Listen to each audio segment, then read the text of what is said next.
Welcome to the Realizations Podcast. I'm Andrea Gordon, your host, and I'm excited to explore the world of real estate with you. In a world where perceptions often overshadow reality, Realizations seeks to redefine what it means to be a realtor. Join me as we peel back the layers of the industry, uncovering inspiring stories and celebrating the good in real estate. Whether you're a homeowner, a fellow realtor, or simply curious, this podcast is for you. Welcome to Realizations, where perceptions meet reality. Let's dive right in.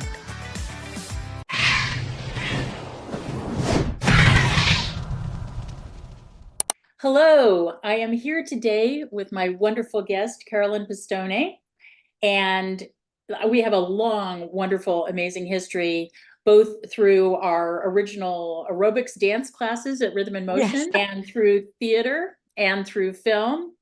And interestingly, Carolyn has also chosen to go into real estate in her career. And we're going to hear all about that. And particularly the fact that she is involved in a Green B Corp that is woman-owned called Clear Blue Commercial. And she's a commercial realtor, which is a very interesting pathway for women to take. So we're going to talk about all of the above. Carolyn, hello. Andrea, it's such a kick to be with you today. In whatever form it takes, I am always happy to be talking to you. Most excellent. So Carolyn, take me through your real estate journey. How did you end up at Clear Blue Commercial? I ask myself that a lot, actually. I like to say if you lose enough jobs, you get a great resume, and mine is particularly impressive. So I have certainly done a lot of jobs, and I worked in the entertainment industry. I was a studio executive. I ran a large movie studio. I've done things in the .com world.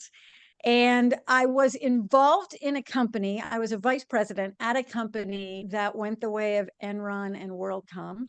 Mm-hmm. And I was literally the last person out the door in California, and I sold off all the assets and handed over the keys. And my last two paychecks bounced. And previous to that, I had been a huge cheerleader for whatever organization I was involved with. We're the best. We're going to do great work. And I did not realize that we were not really intended to succeed. All the guys at the top left the company with 7- and 8-figure parachutes about 90 days before the company went bankrupt. Oh, that is horrible. So I was trying to figure out what to do next with my life. And I had been a consultant. They had been my client and they had recruited me. And I thought, I'll just go back to consulting. But the landscape had completely changed. And I didn't want to be the downsizing expert, even though I was one at that point.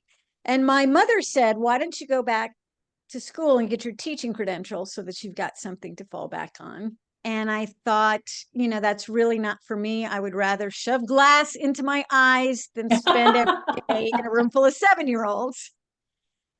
And I saw a friend of mine who was going into mortgage lending said, let's get our broker's licenses. And I discovered that since I already had a master's degree, it was a pretty easy license to get. It took the shortest amount of time.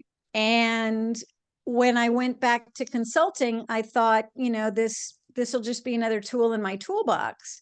Mm-hmm. But if I'm going to pass myself off as this real estate expert, perhaps I should get a job in my local real estate office. And I did. And I spent my weekends sitting in empty condos, watching couples fight, baking one cookie at a time and then eating them all. And it just wasn't for me. Mm-hmm. And I had a really bad attitude about it. And I went home to my husband at the time and was just pretty much bitching and moaning about, I don't like this and it's all about money. And I was so professional. And finally he looked at me, he said, you think this is beneath you, don't you? Wow. And I was like, well, yeah, look how important I was. And I had an office overlooking the Hollywood sign. And I was all this important thing. And basically, as gently and nicely as he could, he said, well, get over yourself. Because first of all, it's not beneath you. This license doesn't define you. It's just a tool. You're always talking about how you want to make the world a better place and how you want to bring people together and how you want to save the planet and do all of these things. We'll do it. Get to work. And 10 years later, we had our own company, Clear Blue Commercial, which Very is a cool. certified green business, a certified woman-owned business, a certified small business, and a B Corp. And we are the only commercial real estate services firm in the world that is all those things. That is super awesome. And part of it stems too from your interest in the environment. Can you talk Very about that a much. little bit? So I have kind of an origin story. I was working for a giant, Fortune 500 real estate firm in downtown San Francisco. I was at 101 California on the 47th floor. And I loved looking out my window overlooking the Bay Bridge and watching all of the shipping coming in and out of the ports of Oakland and San Francisco. Mm-hmm. And one foggy morning, I was sitting there, and it was the day that a big oil tanker, the Cosco Busan, hit the Bay Bridge. And we didn't see it happen, but when the fog lifted, you could see it had kind of gone over to the side. It was listing over and just spewing its contents into the bay. And it stayed there for 4 days. And I was still watching all of the ships coming in and out and dragging that oil up the Delta and out into the Pacific Ocean and up and down the coast. And I thought, first of all, if I was bringing home my groceries and I dropped a bottle of olive oil on my front step, I would block it off, clean it up before I allowed anybody in and out. And I realized that Golden Gate Bridge is not a real gate, and there was absolutely no mechanism to stop that. And I started thinking about the fact that as humans, even though first of all, we're terrible stewards of the earth, and and we have put ourselves above the earth, the plants, the animals, everything else. But when I watched that, I went, we have put commerce above all else, including humanity. So we have taken something that's a completely human construct, commerce and money, and we have worshiped that above all else. And as a result, we're destroying our own home, and we're maybe destroying our future as a species. Mm-hmm. And that's when I really started to say, I really want to dedicate my business to doing business as a force for good. Mm-hmm. Because if business is what we're really worshiping, then let's go ahead and use that to really do good things. That's excellent. And how does this translate into commercial real estate? We do primarily large-scale property management for big corporations and government entities. And property management, it can be very simple. You collect the rents, you pay the bills, you maintain the property. However, there's a budget there and you control that budget. So let's look at, what are we going to spend anyway? For instance, on landscaping, we have now saved over 30 million gallons of water within about a half mile of where I'm standing right now. And we did that through turf conversion, which, if you don't know what that is, it's taking out your lawns and your sprinklers and replacing it with a drip system and compost and mulch and drought tolerant planting. And the thing that's great about that is, first of all, now I get to throw that 30 million gallon figure around, but that keeps growing because it saves every year. We also, and one of the reasons that we got all these certifications, in addition to the fact that we're really good people and we want to do really good things for humanity and the planet, is it leaves us very well positioned to work with government entities and large corporations, because they have set aside contracts to work with people like us. So they may not have hired us to do all these wonderful green things that we do, but they're more than happy to publicize and take credit once we've accomplished and gotten all this data that shows that they were able to save. And I'll just drop this little one. We did a solar installation at an office complex that we manage as a subcontractor for the state of California. And that went up in 2021, and it has already diverted 3.3 million pounds of carbon from the atmosphere. Brilliant. Has also saved, just in energy savings, it saves about 100 to $150,000 a year in energy costs at this one small site. And so if you're a taxpayer in the state of California, you are welcome. There you go. There you go. This is wonderful stuff. People, I think a lot of times people don't understand that there is a genuine cause and effect between working to better the environment and the ramifications out in the community. I think that they're huge, and it takes people like you who can put those dots together to make that happen, because it takes energy to think these things out, but once you set them up, it can be emulated elsewhere. So Absolutely. Absolutely. And I'm hoping that I'm a shining example, not a cautionary tale. But the fact is, we're a small company. We are committed personally to doing these things, and it's part of our B Corp values. But and one of the reasons that we get away with this is that it's nobody else's core business. It's not our client's core business. It's not even the state's core business. All of our clients are wonderful people who individually love the earth, but if it's not their specific role to come up with these kinds of solutions, then it's not going to happen. A big corporation is not necessarily going to invest in little projects like this that actually have a big impact because it's not part of their core business. Also, I think individuals are really intimidated by the enormity of the challenge. right, How can I, little old me, do something that's going to make any difference at all with climate change? right. Well, actually, you can. And we Yes. can in everything we do. Every decision that we make, every dollar that we spend, every activity that we have, we can make a huge difference. That is absolutely marvelous. I love to hear that. Now, you've won a lot of awards over the last few years. Can you tell us a little bit about some of the awards that you've won? One of the first awards that we won as a company was a Community Philanthropy Award by the North Bay Business Journal. And I was really surprised that we won that, because it usually goes to like United Way and the big banks and a bunch of people that sponsor big giant things. And we hadn't. And Brad Bollinger, who is the publisher, called me up to tell me that we had won this award.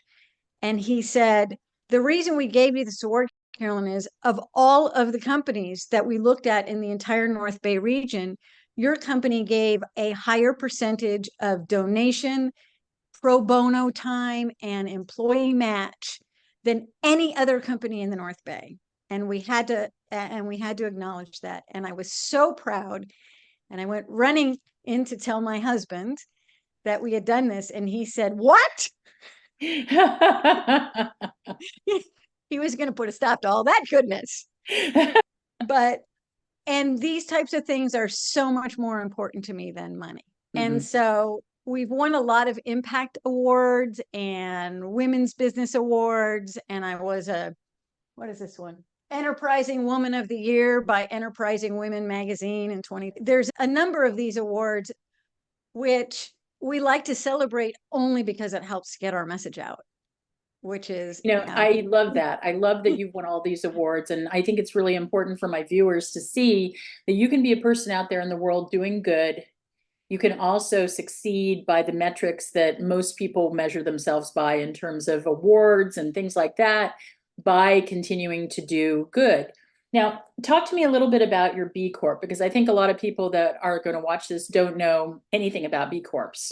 we set out to be a B Corp when we launched the company 10 years ago. By the way, we're celebrating our 10-year anniversary.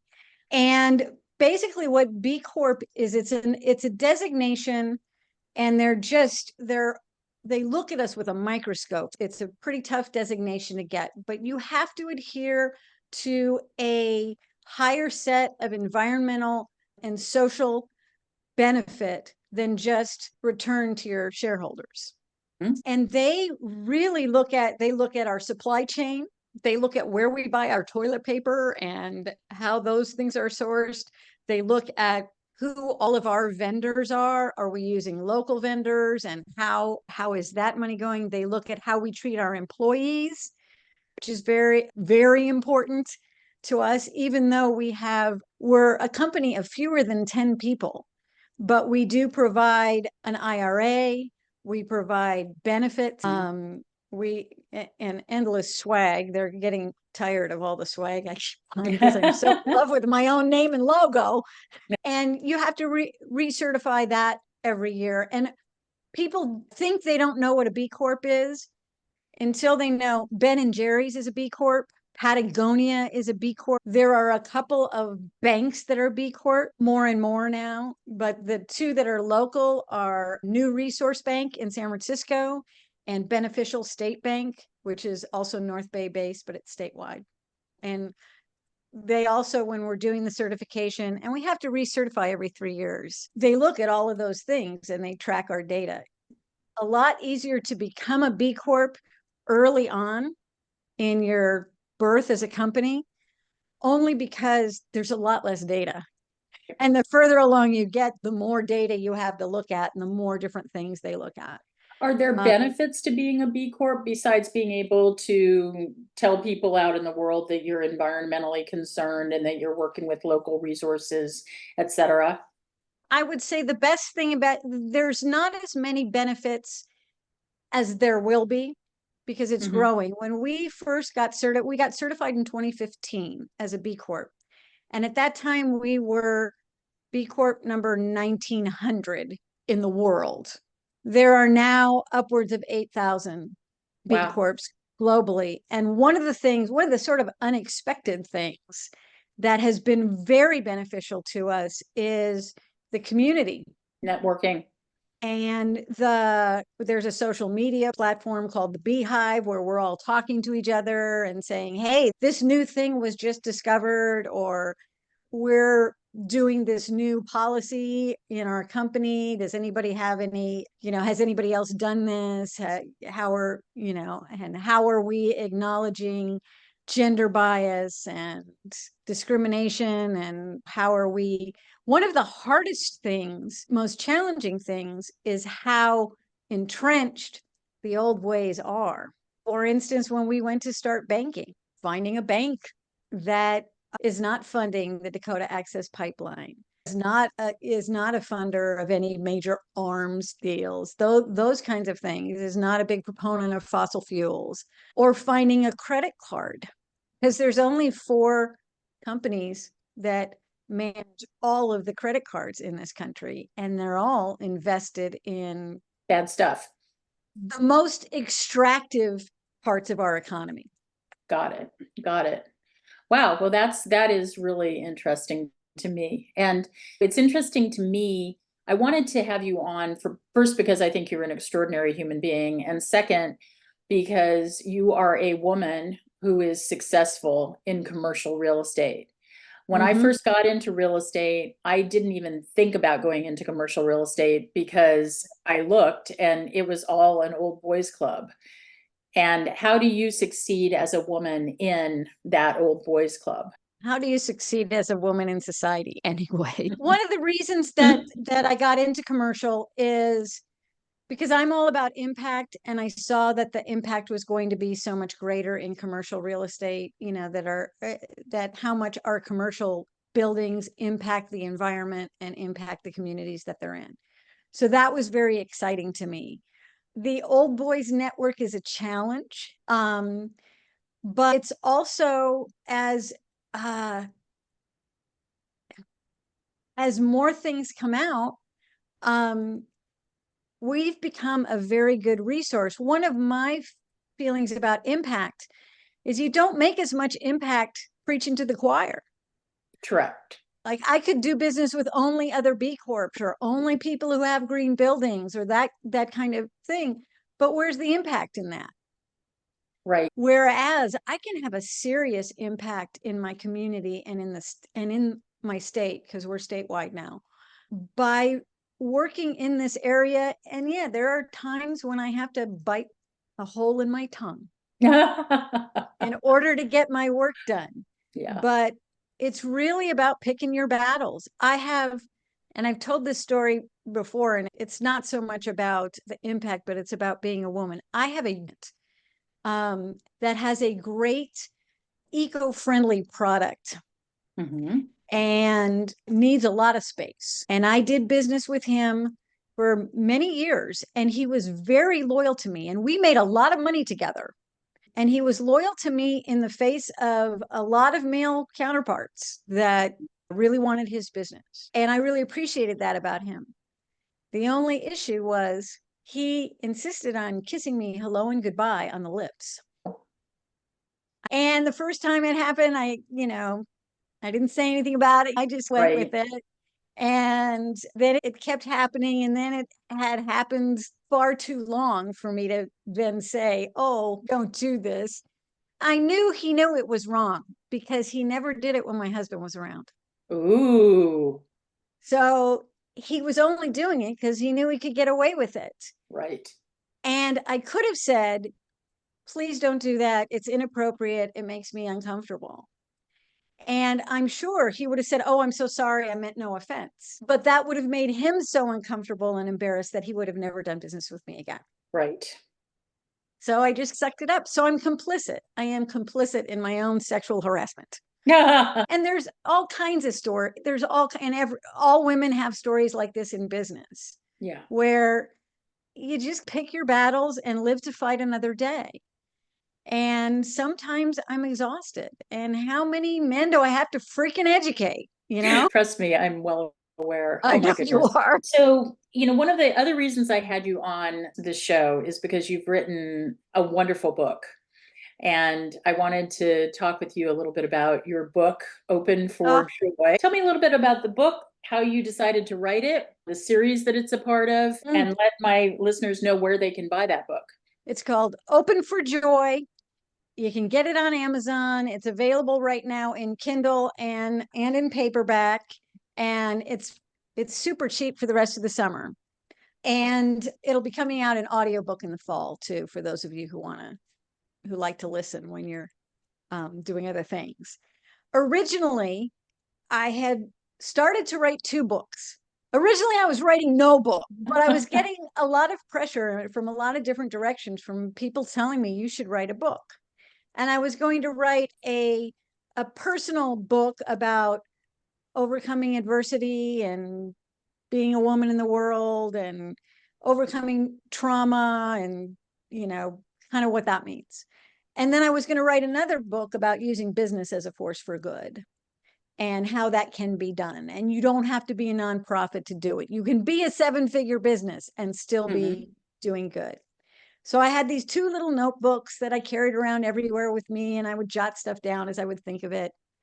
And frequently I would find myself with both notebooks in my hand trying to figure out where this goes. And then I realized that I am one person. This is about bringing my whole self to my whole life. I am not a different person at work than I am in my real life.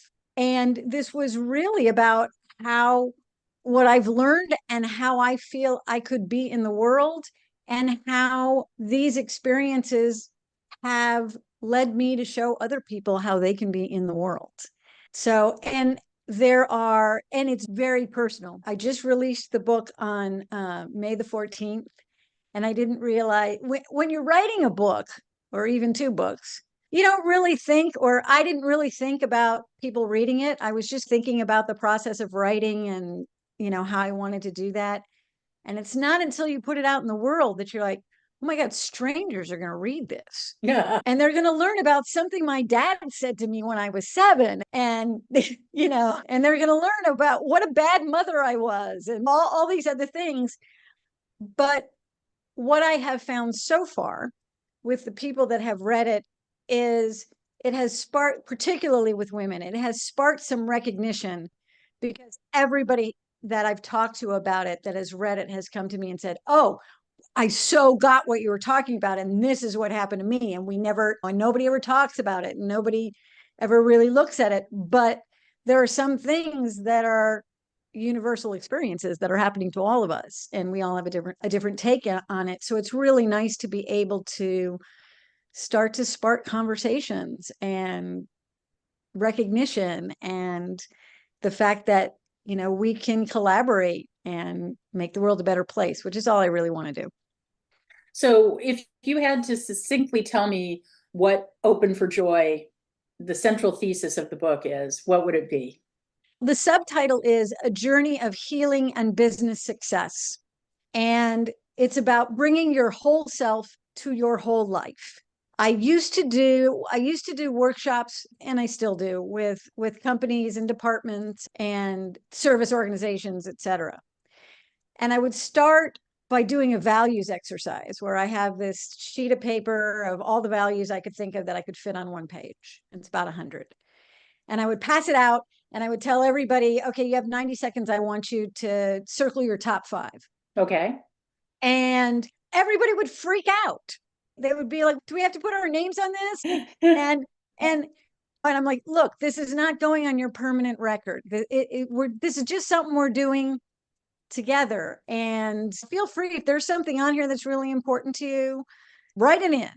And there are no bad, genocide is not on this list. Animal cruelty is not on this list. They're all good things. Just put what's most important to you right now.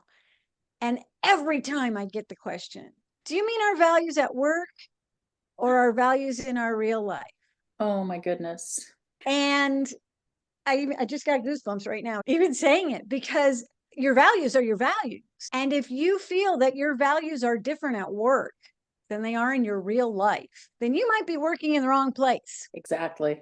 Or you might be doing the wrong kind of work. And this is an illustration, and there are exercises in the book. So there's business stuff in the book, but it's really about how to reconcile those values so that you can have a more fulfilling and more fulfilled life. I'm all about alignment, having everything connected. I don't know. One of the things that's great about getting older is you start to realize that everything is actually the same thing. Yes, exactly. Like if you are a real estate agent, you're going to have experiences that are completely analogous to the experience that somebody who's a teacher has, or somebody who's an actor has, or somebody who's an architect has, or somebody who's a lawyer has. It's all the same thing. It's all about the journey. It's all about learning who you are, fulfilling your complete self as you go along the way. And it doesn't matter how you get there.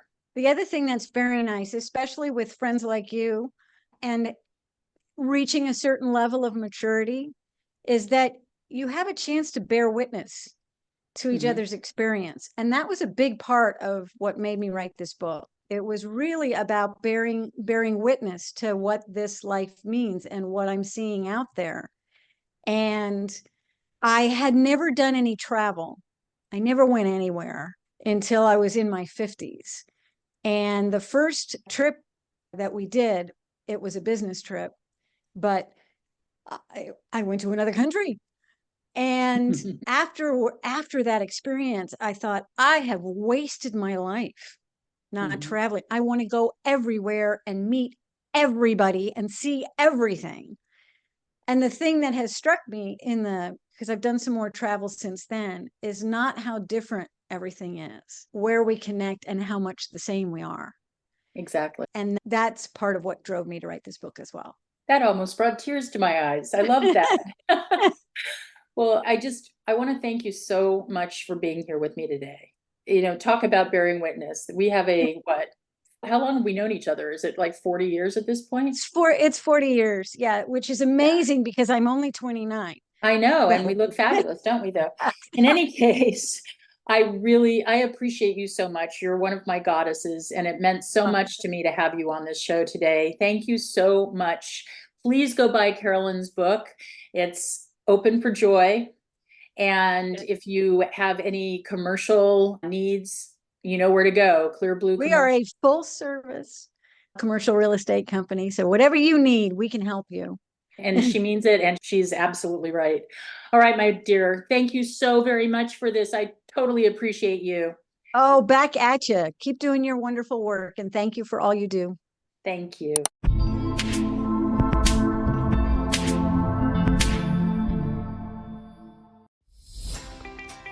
Thank you for joining me on this episode of the Realizations Podcast.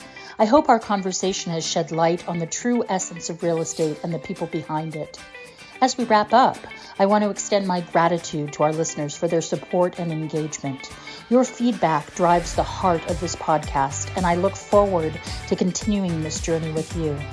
If you enjoyed today's episode, please consider subscribing to the Realizations podcast and leaving a review. Your support helps us reach more listeners and spread our message of positivity in the real estate industry. Until next time, remember to keep an open mind, embrace empathy, and always seek the good in every situation.